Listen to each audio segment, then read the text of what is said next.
And as you can imagine, there was a lot of and like stuff like stuff like that. So yeah, shink. Yeah. More. Yeah. I think we need to do ventriloquism as your next Nerds Explain. Hello, everyone. Welcome to Nerd On, the podcast you didn't need, but you deserve. Where all levels of nerd are welcome. Yeah, you are. Today is an interesting day because we are actually changing up our format in ways that we've never done before. You are seeing the first episode in a series of episodes where seeing and hearing for those audio listeners, where we're going to go around the table in this first trilogy and actually go around our table and ask each other our thoughts and our opinions and our processes around our craft, and that typically revolves around the filmmaking industry.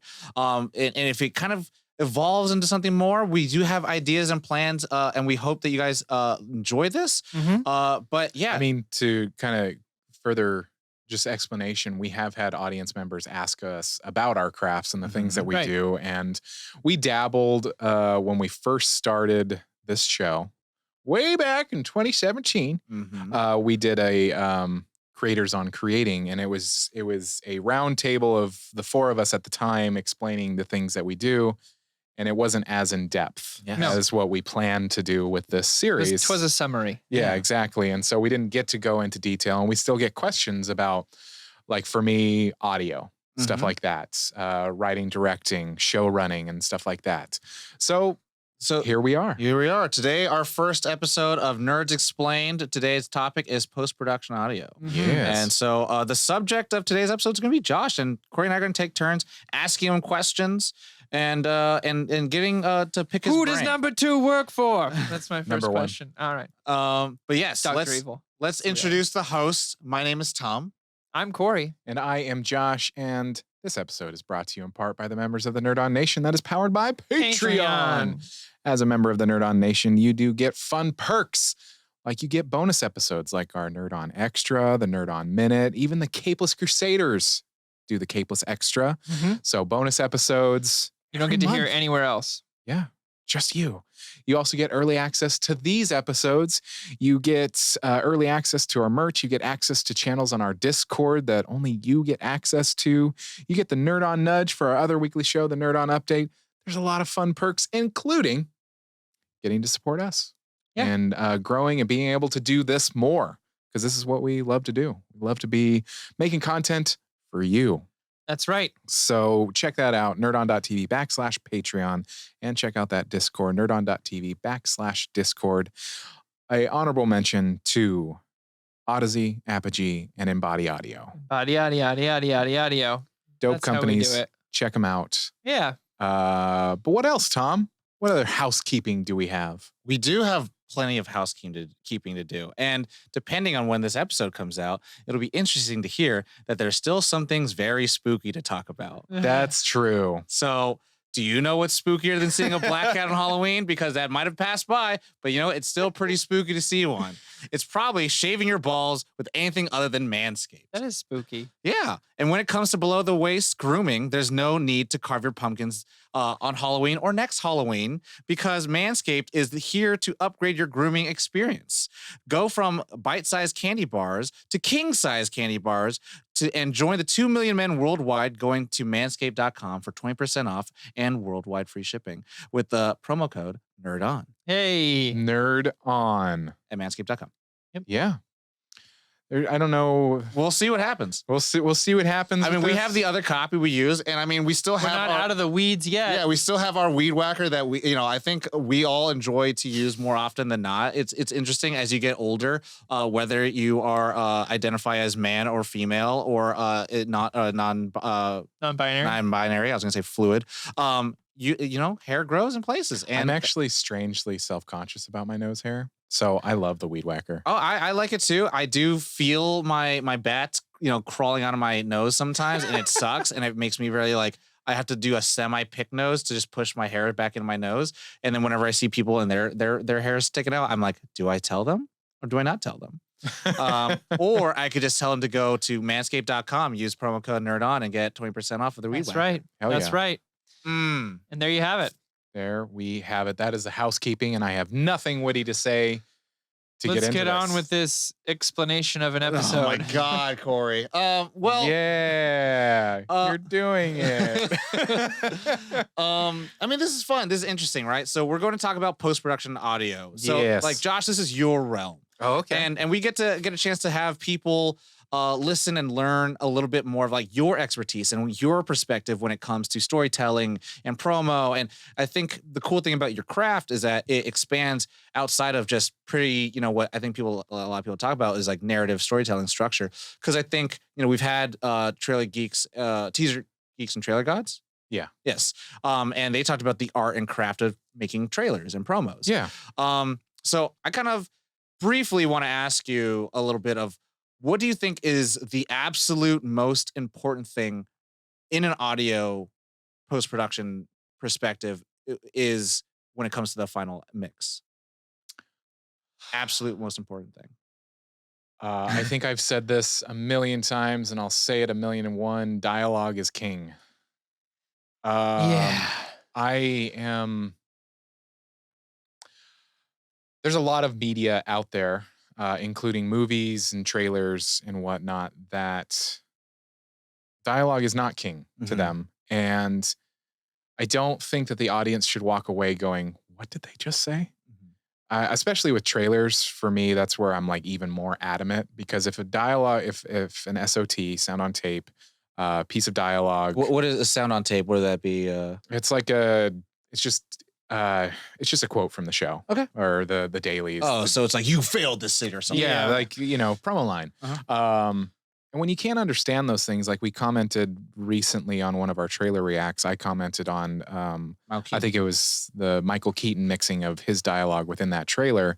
It was very hard to understand him. And to me, I'm like, well, that was probably really important, or we'd want to hear that, or I don't know. So for me, it's always dialogue is king.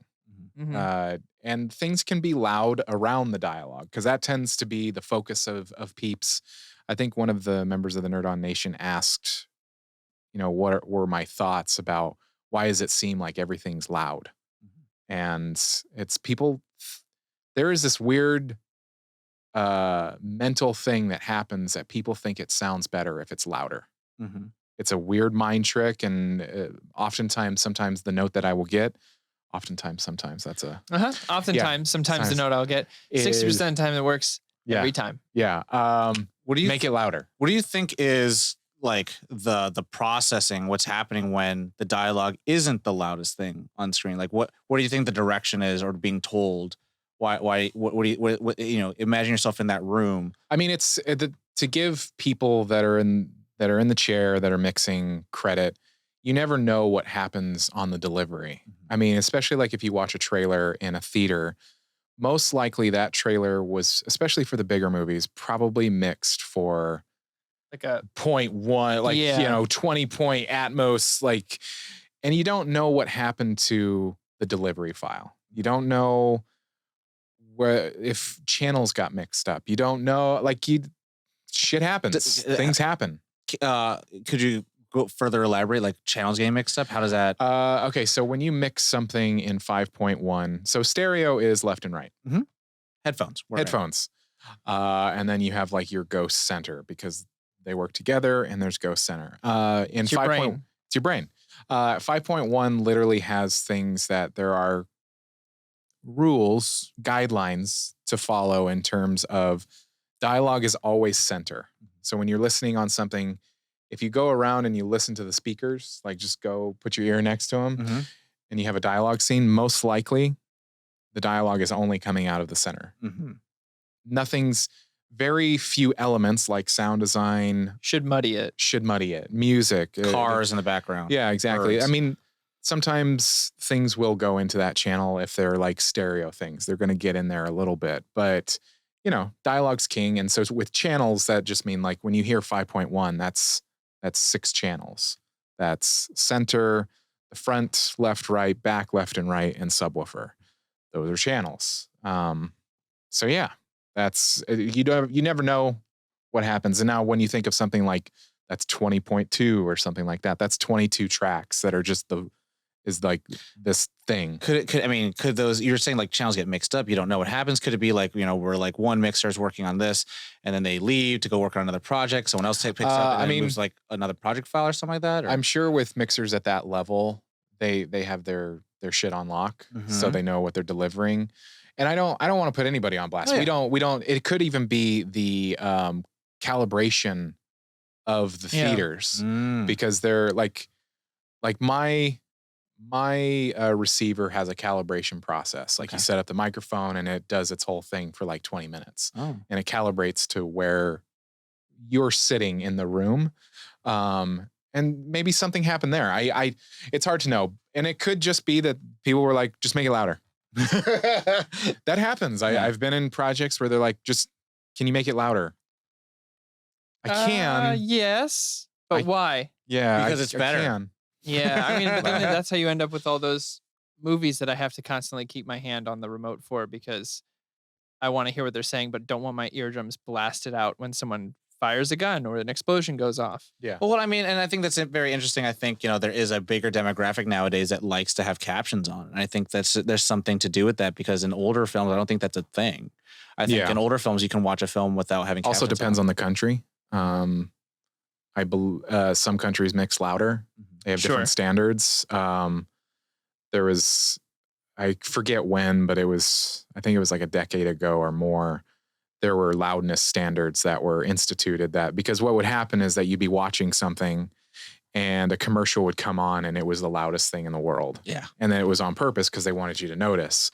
And then everybody was like, no, we can't do that. That's just like, that's ridiculous. I have been very angry at certain YouTube videos that their opening sequence is louder than their actual video. I'm like, I swear to God, why? Yeah. Well, because like TV shows, I know the intros used to be louder because they'd want you to hear it from the other room and be like, oh, that show's on. Yeah. So it's pretty much the loudness is the loudness, which doesn't mean, it doesn't mean that things can't be loud because there's going to be dialogue scenes that it's like, all right, that's a dialogue scene. And then there's all of a sudden there's a big sequence and action. Looking at you, Tenet. Do you want me to give a little bit of because I feel like we're jumping really into like something deep, like what I do. Yeah, and kind of talk about like I want you to give a chance to kind of like share the importance of what you do too. Yeah. Just to kind of give like a really brief summary, professionally, what I refer to myself as a post-production audio engineer, mainly an audio mixer. Basically, post-production audio is the collection of elements of like dialogue, Foley. Foley is the sound effects that everyday objects mean. Or footsteps. You see when someone breaks a bone in the studio, they break a lettuce. Yeah, footsteps or Foley. Water hand dropping on a doorknob. You hear that Foley. Sound effects like the whoosh and the sound effects. ADR is part of dialogue. Music. And you bring those together to create a film, a promo. I've done audiobooks. I've done music mixing and recording, podcasts, short films, feature films, documentaries, award-winning documentaries. Yeah, that's award-winning podcasts. Yeah, exactly. And really, just at the end of the day, my job is to make it sound good. No, it's so louder. Yeah. Really, it's an organizing all of the elements together to make them sound good. B, remove any sort of things that could make it not sound good, and then make it. I just always say make it legal. Okay. And it's just making sure that it's at the legal limit of how loud it can be. My favorite thing. Didn't know there was a legal limit. Yeah, there are. It depends on what it's for. Like online, like streaming stuff, like YouTube trailers and whatnot. Oftentimes can be louder than stuff that is actually on air. As Tom experienced. Yeah. Or as Marty McFly experienced in Yeah, exactly. So things that are on TV are mixed lower. And even Netflix has different standards. So, it just depends on where it's going. And yeah, so anything to do with audio, I've probably done it. Nice. Corey, did you want to go in next question? I was going to just expand on that. Like, what exactly is like your approach to different types of projects? So is there one that you favor over others, or the ones that you're like, oh yeah, I like doing this because, I mean, as far as like editing goes along, like there are certain things I enjoy doing from a creative standpoint and things I enjoy doing because they're quick. Yeah. Um, my favorite thing to do is promo and trailers. Okay. And why is that, if you don't mind me asking you to expound upon that? I mean, I've said this jokingly before, is that I have the attention span of a gnat sometimes. And so I like trailers because it's like doing the job of what is a movie in 3 minutes, or if it's a 60-second trailer or whatever, it's like, and it's a puzzle to me. I like mixing because it's a puzzle, because it's not mixing. Some people think it's like, oh, you're balancing all the elements, and it's not really. You're not making sure that everything can be heard. You're making sure that the things that need to be heard are heard, and knowing when that the things that you wouldn't expect to be heard, like up sounds, like dialogue, hitting the music, hitting the sound effects. Okay, that comes up. It's just this, it's a dance that I really like playing, of like, okay, because you want the dialogue to be heard, but you also want to keep the dynamic of the trailer going. Like if it's, pumping, and like, for instance, a little bit of a flex, I got to mix the Halloween Kills International trailer. Nice. And as you can imagine, there was a lot of and like stuff like stuff like that. So yeah, shink. Yeah, more. Yeah. I think we need to do ventriloquism as your next Nerds Explain. But be that guy from Police Academy 4. Yeah, and so it's. Oh yeah, Police Academy. Yeah. Police Academy. Yeah.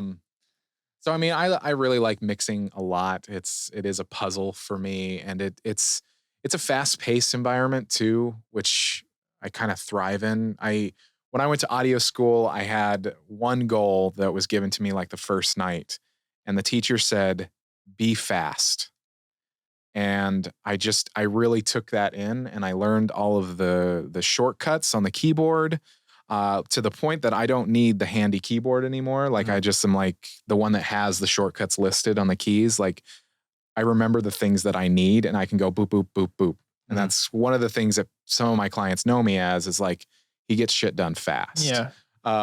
Because I know what I need to do. And now I've been doing it long enough that it's like, I kind of know, I can listen to something and go, okay, I know what I'm going to need to do here.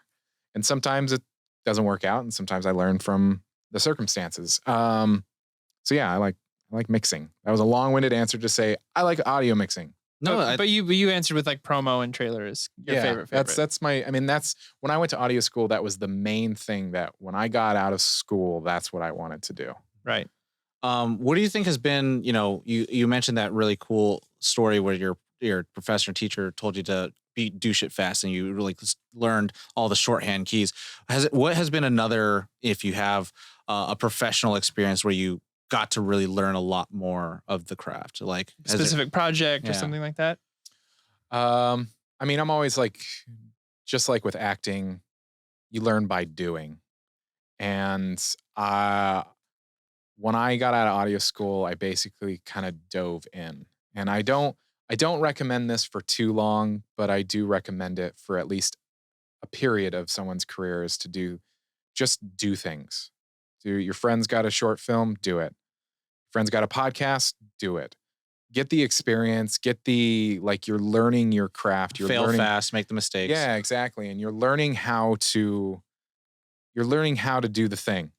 You're learning.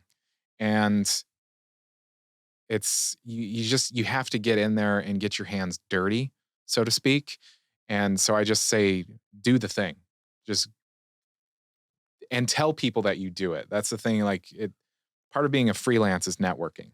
You have to really know how to it's not about who you know. It's about who knows you. Mm-hmm. Right. Making it clear that I made it incredibly clear to Facebook groups, my Facebook, because now since I lived in LA, it's like you bound to know somebody that makes films that needs what you do. There's a caveat to that. What I would say is, it's just like, don't do it for too long, because you deserve to be paid for your skills. And the thing that I will say and I will advocate for is that people need to invest more budget in the sound. Can make or break. Yeah, it can make or the audio. I think this is now cliche by this point, but people have heard this phrase that the audio of a film is 50% or more of the experience of the film. And I guarantee you've watched something and you went, ooh, that sounds shitty. I'm not going to watch that. It's probably happened where, and some people will make judgments on something and be like, oh man, that looks great, but it sounds like shit. Like that it happens, and it will make or break some projects, and sometimes it doesn't, but people deserve to be paid for it. Yeah. And people should be budgeting in their films for that process because it takes a lot of hours too. Yeah. It's hard. No, I was agreeing with you. I think, if you can, I think it'd be cool to kind of break down a little bit of your processes. You don't have to go super deep of it, but your process of like, what's the difference between a promo to a trailer to a short film to a podcast and all that stuff. Yeah. And what kind of what would the process look? What would it be? I know it could go on for hours, but for our listeners, I mean, I kind of have the same process for almost everything, because they're all related. A podcast is essentially dialogue editing. But essentially, like if I'm working with, firsthand experience, somebody will reach out to me. Somebody will reach out to me, say they want me to do this, and I lay out my requirements. And it's basically just like, okay, I'm going to need the script. I'm going to need a time-coded version of the video. I say time-coded so that I can be frame accurate in edits.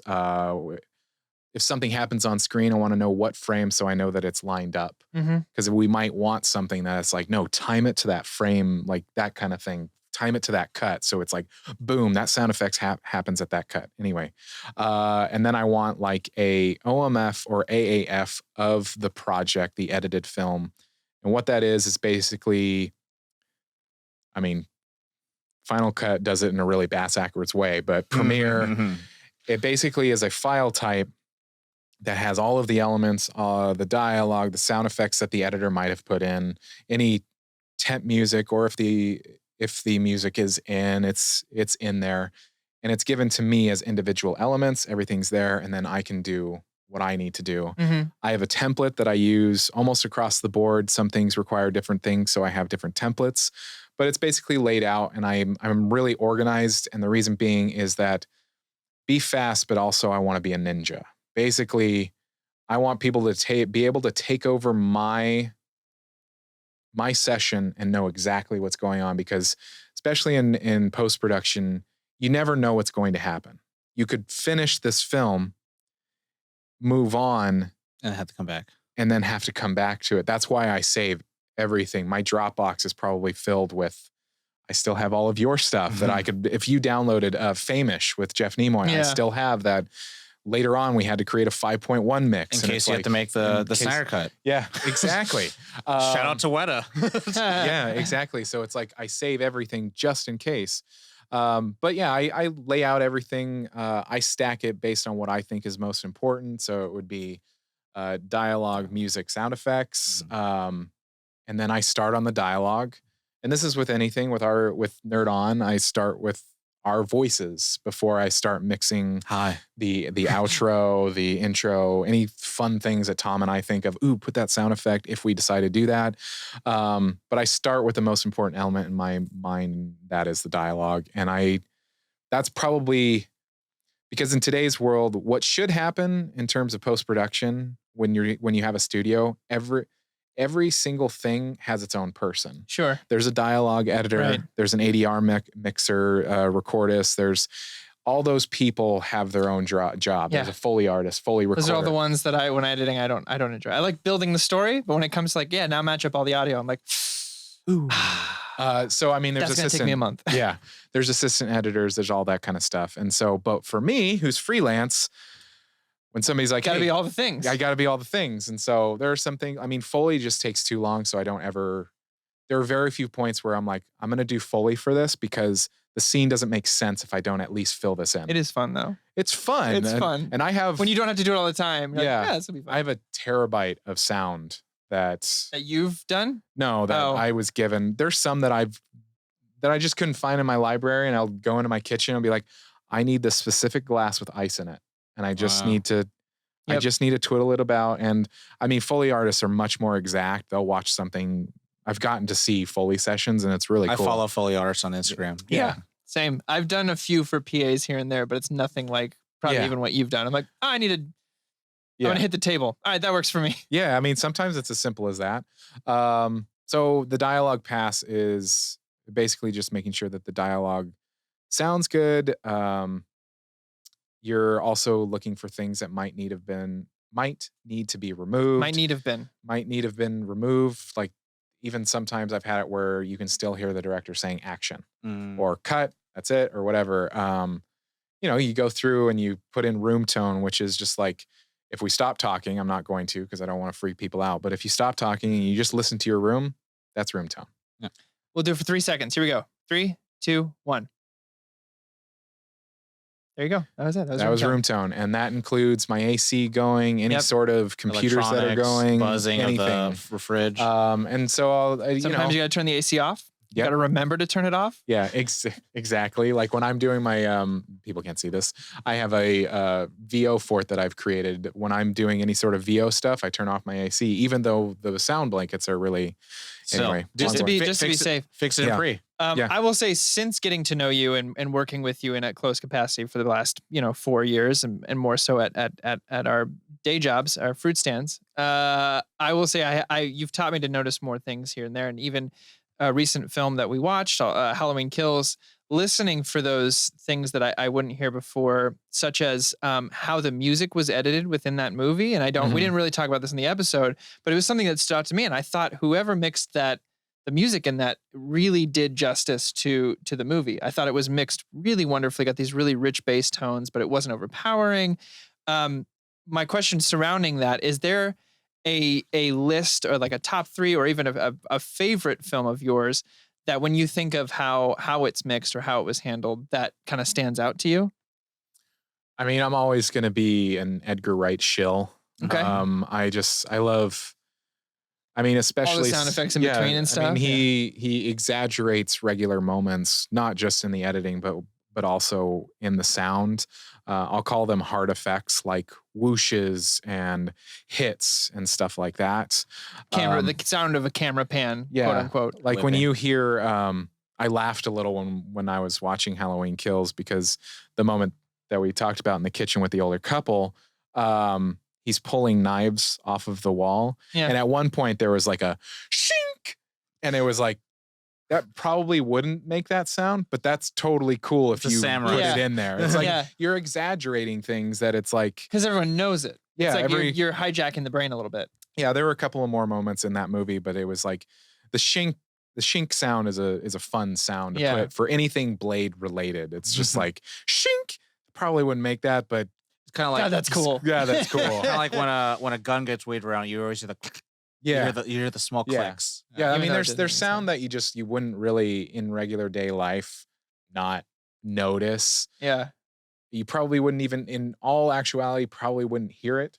Yeah. But it's cool to bring them up just to, Foley is put them in the foreground a little bit. Yeah, Foley is such an interesting thing because it's like, especially for things like sound effects or even fiddling with something, people will go to the level of having that in there, even if it is so low in the mix that it's barely perceptible. Yeah. But you have a great setup in your house too. Yeah. And there's a lot of episodes, our fans are familiar, but for those of you, this may be your first episode. There's a lot of episodes where Josh will watch a movie in a theater and then he'll watch it at home and be like, man, when I watched it at home and I had my surround sound going on, there was shit in the background that I didn't even notice the first time. Well, I mean, that's another part of mixing to talk about, is that there's also creative surround sound mixing. Surround sound mixing, you do have, like with stereo, you got 2 channels. You're either going left or right or somewhere in the middle. Man, and the Beatles really took liberties with those. Yeah, exactly. Oh, that's one. We'll get into that in a second, but continue. With surround sound mixing, you can do almost anything, and that's why I love. But that's when your only job is to mix. Like you can play with that space, the sound field. You can play with it. That's why when I am watching something and I hear something go, like, it's just like, oh, they use the the panning, or sometimes you can even hear it where they go from the front right to the back left. You're like, I felt that pass me. There's a moment in PA's 6 that when I rewatched with you, I thought, I was like, man, Josh is gonna be really proud of this. But I don't think I brought it up. I forgot to. But there's a moment where you hear Kevin outside, and it's that sound effect. Yeah. Yeah. And I hadn't remembered that I had panned it from left to right to go across the screen. And I was like, Josh would appreciate it creates like because sound, you can really, pardon me, you can fuck with somebody's brain with sound. Like you can make, I mean, especially with horror movies, you can really mess with the experience of what you're seeing versus how you're feeling with sound. And for me, like not most of the projects that I've done 5.1, I don't get to really have that in-depth time to even be able to do that much, but oftentimes I'm just putting the music in the back. The music is more of like that's one thing that I really atmospheric. Yeah, it's like the music is not just here, it's just like it's coming all around you. Yeah. Without name dropping, I know to keep professional relationships intact, what have been, one, your best experiences, and then two, your worst experience? Besides Tom's film. Yeah. Besides Tom's film. And besides when you're going to work on PA and you don't have to say exactly as an actor and sound. So we do have a part for you. I told you that before. You don't have to say what you're playing a sound engineer. The project is. You could just say like what happened. So what was the best and what was the worst? I mean, I know worst right off the bat. It was one of my, and I hate to start with this, but I'm going to end with a positive. Good note, yeah. And I'll explain the errors of the ways for this. One of my first projects that I ever worked on, this was one of those things that's just like, just do the thing, just do the work. This is one of those things where it's like, yes, do that, but make sure you take a step. Don't automatically say yes to projects. I had to learn that only recently because I have been saying yes for so long that I just was like, oh, wait, I don't always have to say yes. This particular project I said yes to, no pay, but it was dialogue editing for a full feature. And again, this is early on in my career, and here's the problem. Filmmakers, when you pick a location, make sure that you bring your production audio mixer with you. The production audio mixer is the guy that will be, or lady, who will be the person who will be recording the sound on set. Your actors mic'd up, the boom, whatever. Make sure that you bring them so that they can hear the space and to know what needs to be done, if anything, to make sure that you get good quality dialogue. Clean dialogue and everything. I was ADing on a set, and it was really rough because once everything was all set up, the cameras were ready to go, the gaffer all set up, all that stuff. We were in a network building, and this is a building that we hadn't shot out of, and we could hear a hissing, and we thought it was like the AC, and we were freaking out. We're trying to get the building techs and stuff like that, and it's just one of those things. Like we own, like the company I work for, it was like they own this building. So it's like, how do we not have a sound, proof room or anything like that to shoot this like green screen set? And then we were just like freaking out. And so like maybe it was coming from one of the lights, and then one of the internal fans turned on, stuff like that. So it's very interesting, especially like and one of the sound guy that we had, his name's Stanley. He is like a G. He has like a binder of every cable needed to hook up to anything and make sure that everyone could hear everything. So it's one of those things like on the day you don't realize that actually the camera is going to be a lot of like dependent on like where you can shoot too, because if you shoot in a place where you can't get any dialogue, then you might be shooting a silent film. Yeah. And I'll say this, having my only experience, because a lot of the stuff I make is with our own hands, like a very skeleton crew. Tom can attest to this on PAs and all the storyboard stuff. We're all doing everything.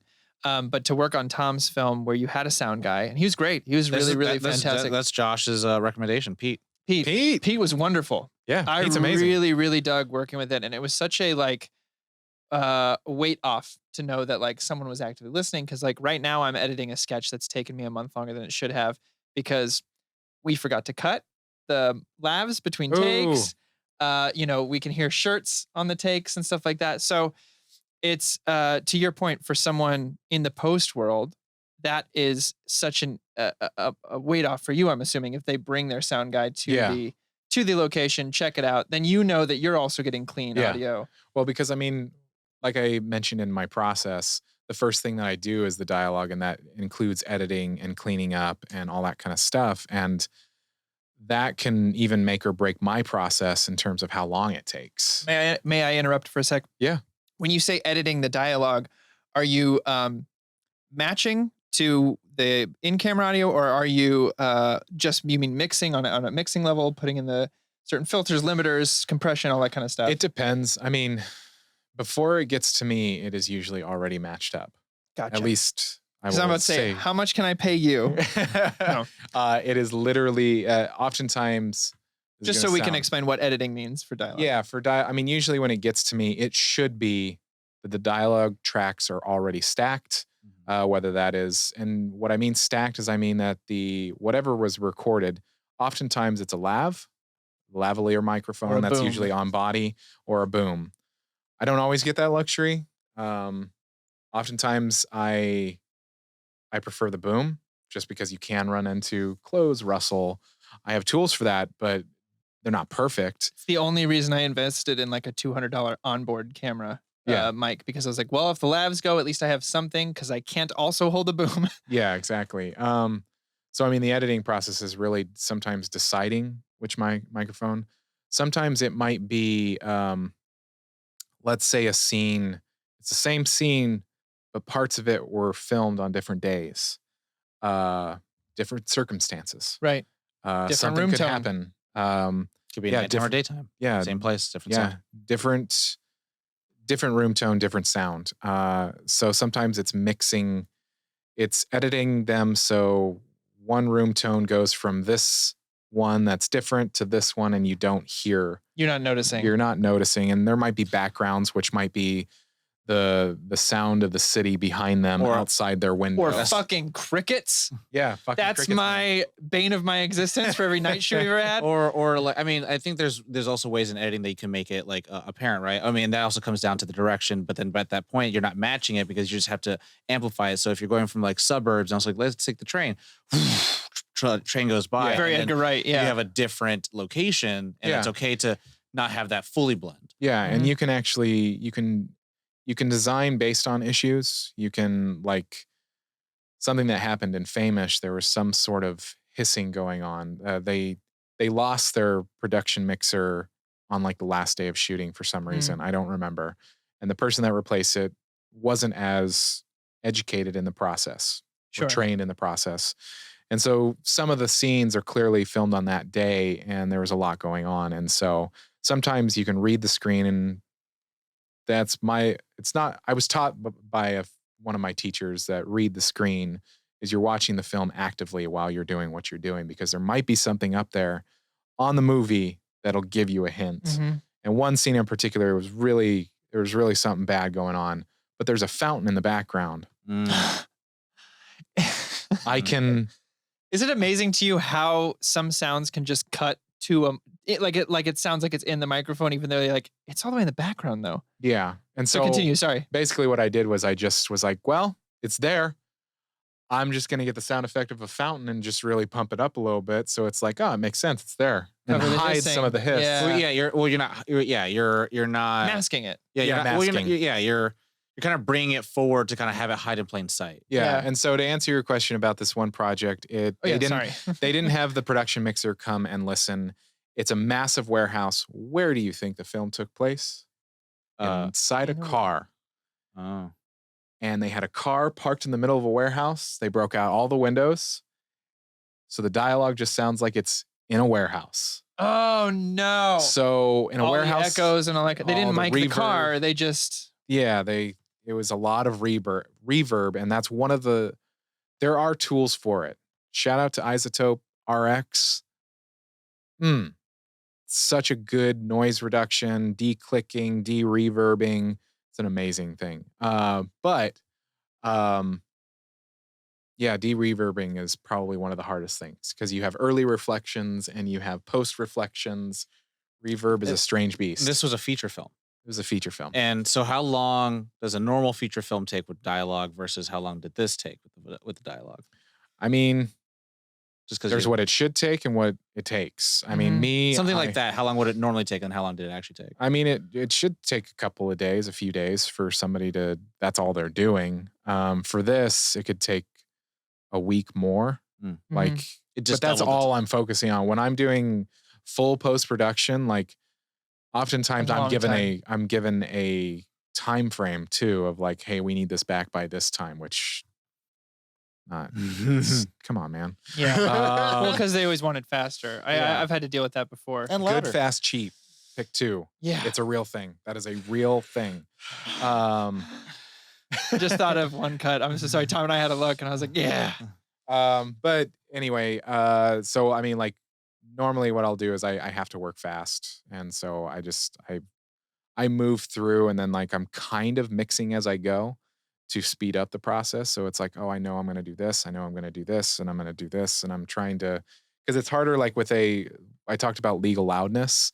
Films for me are a little bit harder because you're talking about the legal loudness of the whole thing. A trailer, I can just run it and play it. A minute isn't long to wait for the number. Yeah. A movie, like I always like to make sure I have a few passes of it. Few passes, I mean that I've watched this thing all the way through many times. And I'm making sure by the time the sound ends, it's at the legal place that I want it. Right. And I've gotten to a place with with kind of intuitively in a way, and my template, I've gotten to a place where it's kind of like I know where things need to hit the meters, that by the end of the movie, I'm like, it's going to be either really close or dead on. So, and I had a movie recently where I was like, it ended and it was dead on, and I was like, I'm fucking good at my job. Yeah. Best ones are honestly, the best ones are when people, they come to the table knowing their shit and respecting the craft.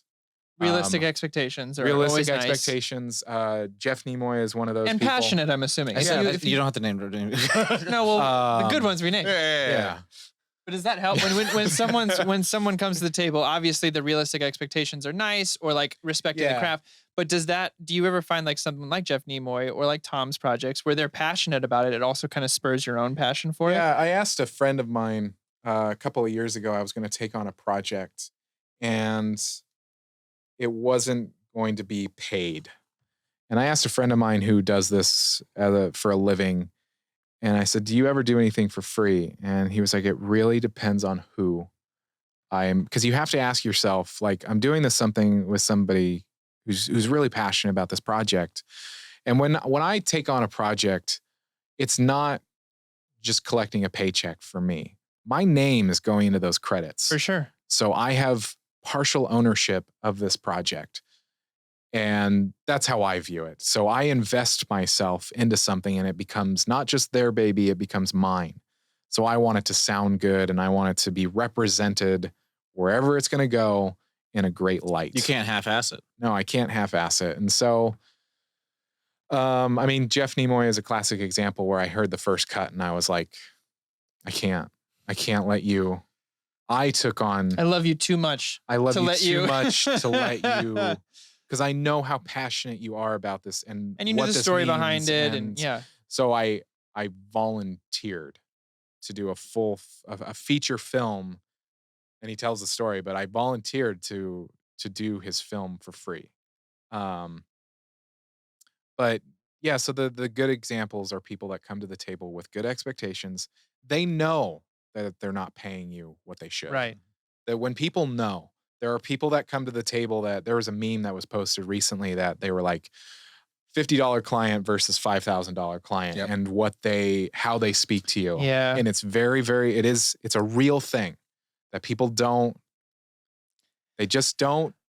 The studio that we work at here and there part-time is that kind of mentality of like, they go above and beyond to make sure that we're happy there, providing whether it's lunches or what. I remember the first day that I worked there, one of my bosses was like, look, if anyone's giving you a hard time, just get me. Like, you're not here for that. We want you to make sure that you're happy here. Like, if we can't provide in some way, we'll provide in another way. And that's always gone above and beyond for me rather than a paycheck. We had some managers at our day job who like legit, I don't think we got paid enough to do a lot of the stuff we had to deal with. I think, you know, I definitely should go to therapy for some of the people I had to deal with. But there were certain managers who understood that. And it was explained to me, I don't know the ins and outs of this, so maybe someone in psychology or within the management practice knows this.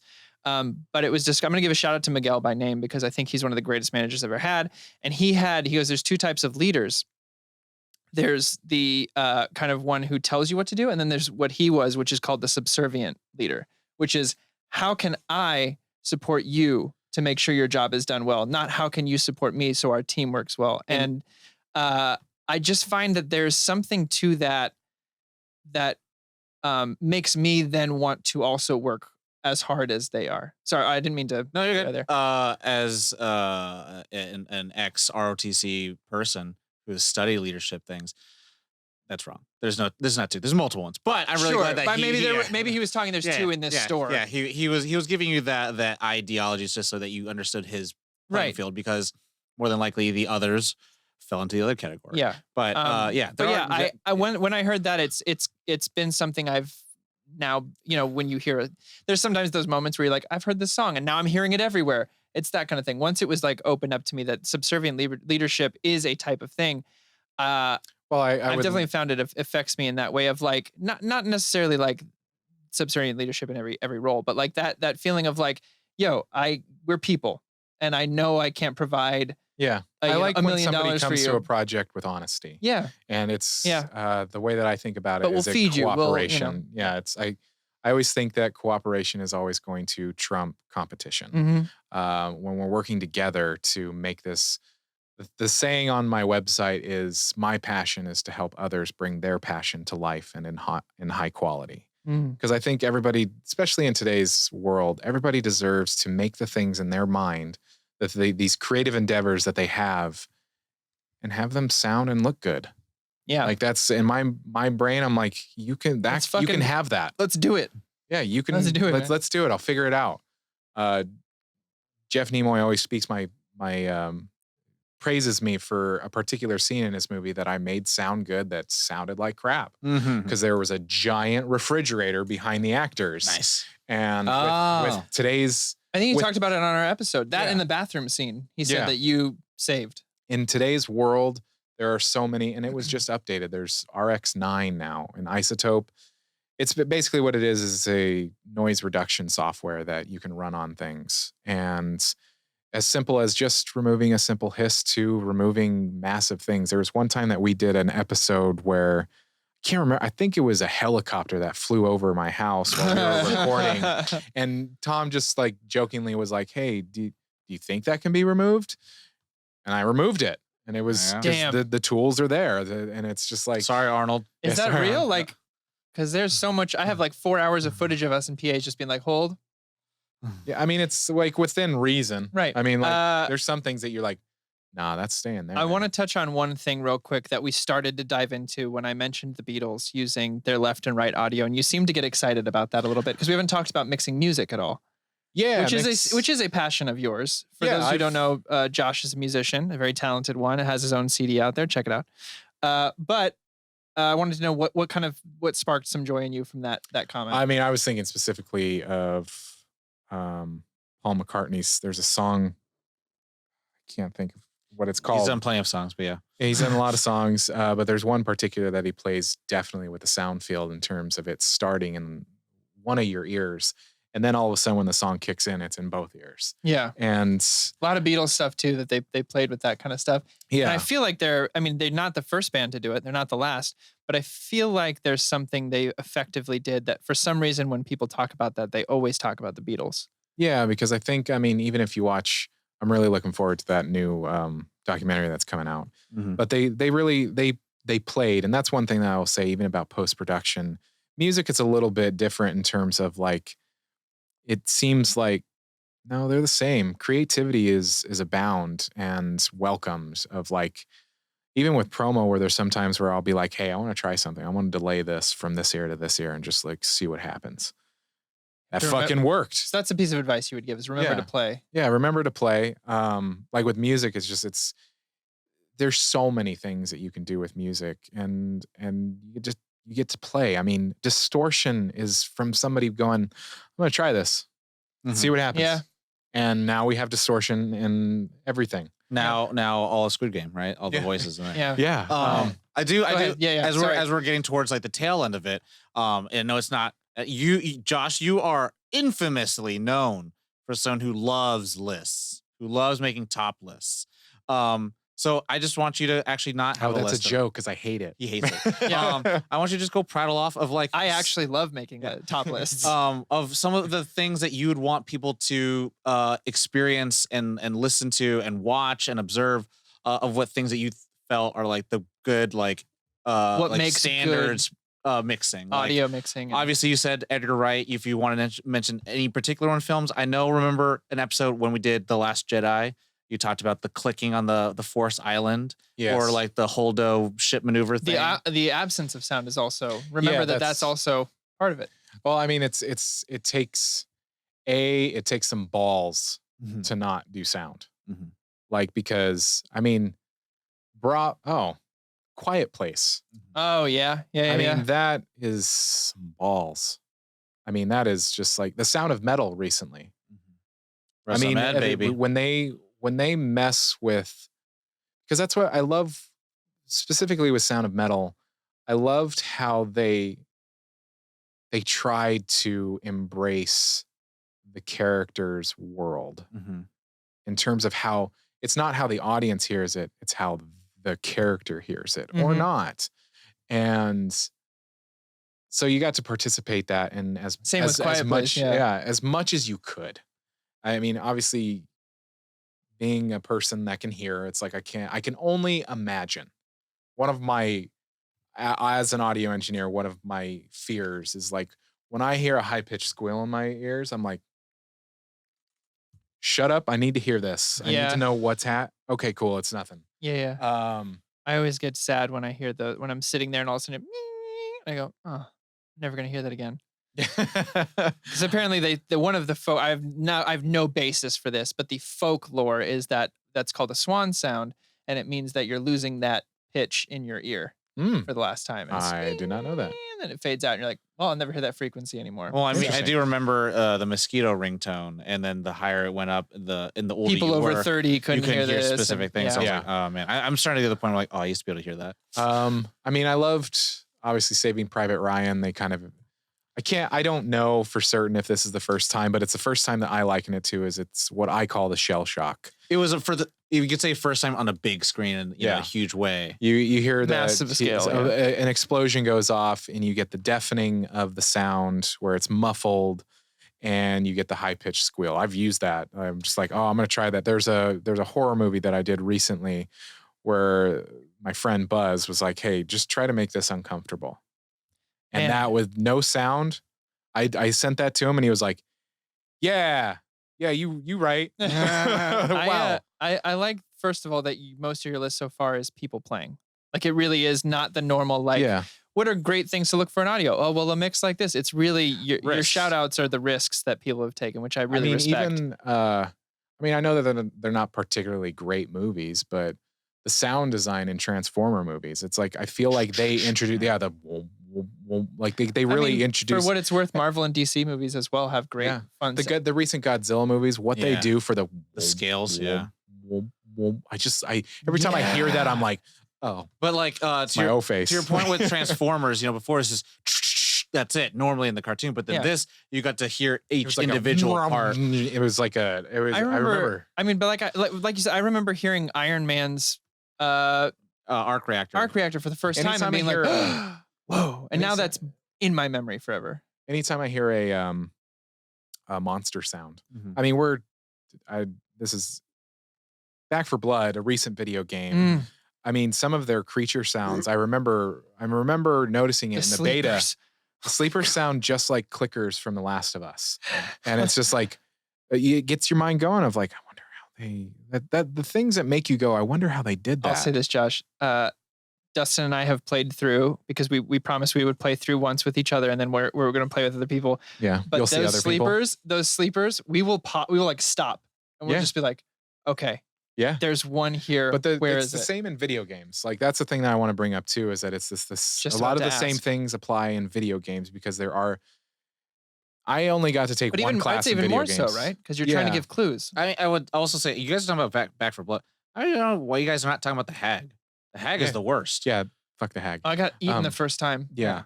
But it's like the witch, right? You hear from far away. So Yeah, it's that's- giving them the clues. Video games use sound, I think, even more because it's an atmospheric too, especially with, you also have modern day gear that like, I have a pair of 7.1 headphones that I can play with. Mhm. And, immersive audio is a part of consoles now. And yeah, exactly. But like with video games, I only got to take one video game sound class, so I can't speak a lot to it. But the software that they use, and I don't even remember the name of it, it's basically just like you're creating a world like that. I would love. I don't necessarily want to do it, but sometimes it's really fun to just sit in on the sessions. I just want to watch somebody do it. Of like, oh, that's really cool. Because like when I did it, it was like, okay, this is your character. Here's the 3D space. You can program it so that when your character hits this place on the grid, it cues this sound effect. I mean, that was 10 years ago, so we've probably surpassed. I would just love to see it, of like, because there's I bet we can reach out to some folks and do like a behind the scenes just vlog. to see that even. like, yeah, exactly. Yeah, so video games are a thing that I'm just like, wow. Yeah. Oh, yeah. More movies. I think it would be interesting for people just like as a movie watcher myself, is to watch older movies, Sure. 80s movies, even beyond that, even going back to like Singing in the Rain. Singing in the Rain, Man. like That's all about sound. Music Man, just older movies. 80s sci-fi especially I would recommend for but audio. watch movies through the ages. Yeah. And just notice. Yeah. And just notice what they were doing and what they do now, and what they were doing and what they're still doing. And I'll And say how this. loud it's not. This is at least my opinion. What helped me notice first these types of things and these sound cues that you've taught me to over the years kind of pick up on is horror films, which I think use them, in my opinion, the most, right? Yeah. Because it's another sense that they can attack, in a sense, quote unquote. Do you find that to be true as well? If you're looking to kind of get into a little more sound thing, make sure you watch some horror films. Yeah, I think, some of the times that I've learned the most is when I've been working it. For the longest time, the joke with my friends is that I refuse to work on horror movies. Reason being is that when you're working on something post-production, you're looking at it, watching it, listening to it for hours, for days. Over and over and over and over. Over and over and over. And it just got to, like for me, focusing on my own mental health, I was like, I don't want to or need to see that. Now I'm a little bit more open where I'm like, nah, let's bring it on, let's play. Because I think horror films, you get a lot of chance to play. Right. Like that was my point. Yeah, you get a lot of chance to play in terms of like, I worked on a horror short a couple of years ago, and the director he was like, I kind of want the monster to sound like this. Have at it. Is that the one we watched? I believe so. I think you showed it to us after, like, didn't it In the win? apartment? No. That's a different one. Yeah, it's a different one. Okay, because that was great. Yeah, but horror movies are like, you can, oh no, that's the one where I played with silence. Gotcha. Need Yeah. anything. That was super fun. Yeah. But like with that, it's just like, okay, I'm going to say, it's just like the cliche of talking about like the Jurassic Park and the T-Rex of like, what would happen if I stacked this? A with lion, this? an elephant, Yeah. Yeah, what would happen? And it's just like, Rhinoceros oh, that's and cool. Or like, oh, that doesn't work, or whatever. It's just like, it's a lot or of even the playing. concept of knowing that they took an elephant sound and like stretched it. Mhm. It's not necessarily just the sound of an elephant. Like, oh, what if we just pitch that down a little bit, stretch this here? I think they did the same thing with Top Gun, because the editor, she said it was like too boring, and so she added like lion roars and stuff like that. To it. Yeah, sometimes it's just like, sometimes you're like, oh, I'm just that gonna feeling. and to think outside the box in terms of Foley, like you, like specifically with Jeff Famish, there's a point where the character is playing with one of those cameras that you wind, Disposable. like disposable Like Nick camera. Frost. Yeah, and I was like, I didn't have one of those, and I was like, what makes that? And I happen to have a lighter, and I did that, and it sounds very much the same, Mhm. where it's like, oh, okay, thinking outside the box. And then just piece that together. Yeah, exactly. As we wind down to it, and finish up the show, I think the interesting thing, we've talked about how important your craft is and how important it is to all storytelling as well, all media and all forms. Are there any people that you know of that also do the things that you do that you want to shout out so the listeners can kind of like start, get to study them? Do you have favorites? Like masters of it all? Besides the Edgar Wright films, check those honestly, out.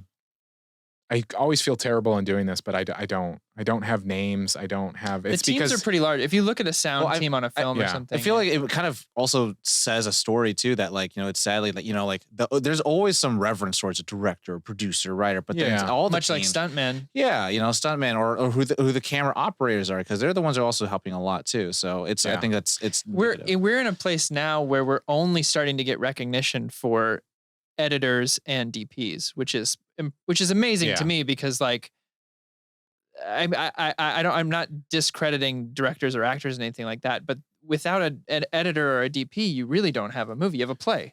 Yeah. I mean, when it comes to shout out to the individuals that do it.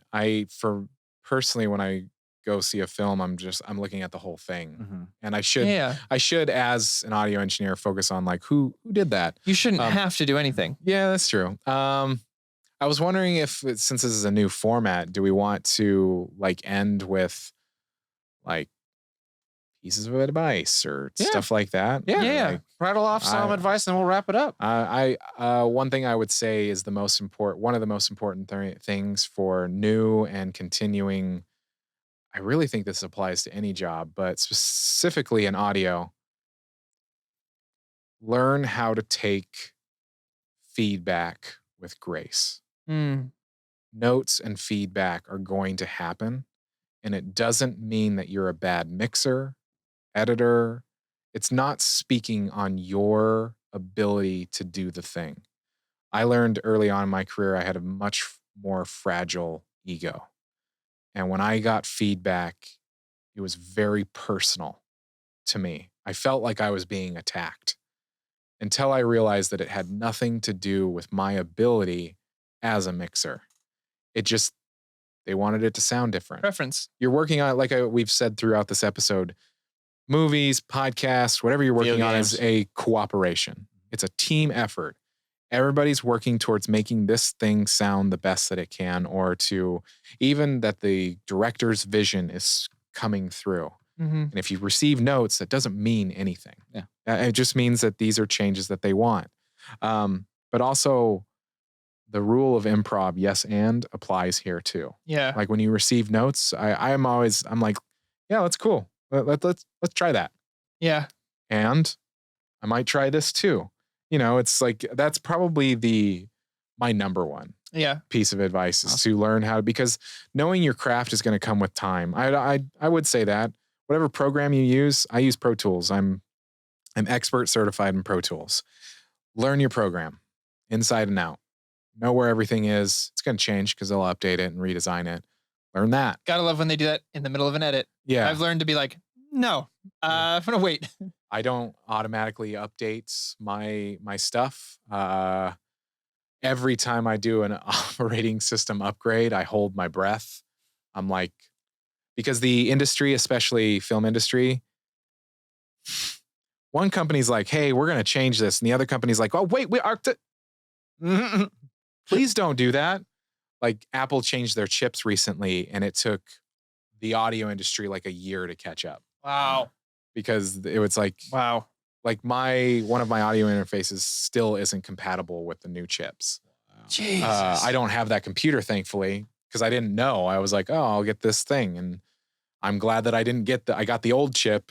Anyway, know your stuff. Learn your program that you work in so you can be fast, because you will keep clients if you're fast. People will be like, oh, it was good and it was fast.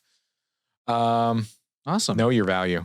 Yeah. That'll be my last thing. Hell yeah. Know your value. Thank you, Josh. Josh, this was so informative. You're welcome. I'm glad. I hope you got out of it. I feel like there's so much to cover, but like, but I mean, that's where like a part 2 of this comes in. I think that's a fun thing about this new format is that like, people do ask us, you mentioned it on our streams and we had one update episode where someone was like, I want you guys to talk about this stuff more often. Yeah. And I'll reach out to the nation and see if we can field some questions after this episode too. Exactly. And that might be a fun thing to do for future versions of this of like, hey, we got a question from part 1 that we're going to answer in this one. Absolutely. I mean, even though this is a talk show and we're doing a podcast, like this is a dialogue with our audience. So please be involved and be part of the conversation. Feel free to comment or send us a DM or join our Discord if there are specific questions. Cause I mean, there's absolutely. I don't mean to like self-aggrandize or make something bigger than it is or anything like that, but there's a lot to cover when we're talking about post-production audio. We went very general with this. This is incredibly general, like for reasons. Couple specifics. Like, I am I've always been happy to, like you even recently were like, hey, how do you do that one thing? And it's like, oh, you're going to do this. You're going to do this. You could tell them what it was. Stack this. Corey was like, hey, what's that thing when the music drops out? And I forget how you worded it. The reverb continues. And I was like, oh, it's a drop out and reverb tail. So like in a trailer where they'll hit the end of the part of a song, but it's not necessarily the end of the song. Mm-hmm. And if you were just to cut the audio there, it would be a hard cut. And I was like, how do you extend that? I feel like that bit? happens a lot in the Last Night in Soho trailer. Mm-hmm. So and he showed me, and it was pretty sweet. Yeah, it's like one of the first things that I learned. In I remember 10% of it, but there you go. Next time you'll remember 20, then you just keep doing it 10 more times. Exactly. Yeah. Thank you everyone for listening. Sing us out, Josh. Everybody at home, thank you so much for listening. Like I said, feel free to reach out. We're always open to questions. The Discord is for that. If you join the Nerd On Nation, you get kind of the inside scoop on a lot of things, and you can have direct access to us and other members of the Nerd On Nation. So check that out, nerdon.tv/Patreon. Check it out. I can't speak highly enough about the Discord. It keeps growing, and it's such a cool group of people that are just always talking about different stuff. And the food that's posted there is just evil. But I mean, we're also talking about, movies and shows we haven't covered yet. Yeah, exactly. So, and you can make recommendations over there too, all that good stuff. So check it out, nerdon.tv/Discord. I say this a million times and I'm going to say it 1,000,001. Stop by, rate and review us. Please. Oh God, please. That is how independent podcasters like us grow. We are award winning now. Yes, and amazing. And we'll read off your comment and review if you give us a 5-star review, baby. But yeah, it's incredibly important to share us with your friends, your family, and rate and review because people make decisions based off the stars that they see under our name. So check it out. Check out our website, nerdon.tv. It has all of this information that I've just spewed out. So check it out. We appreciate you all. Take care of yourselves. You know the drill. As always, Nerd On.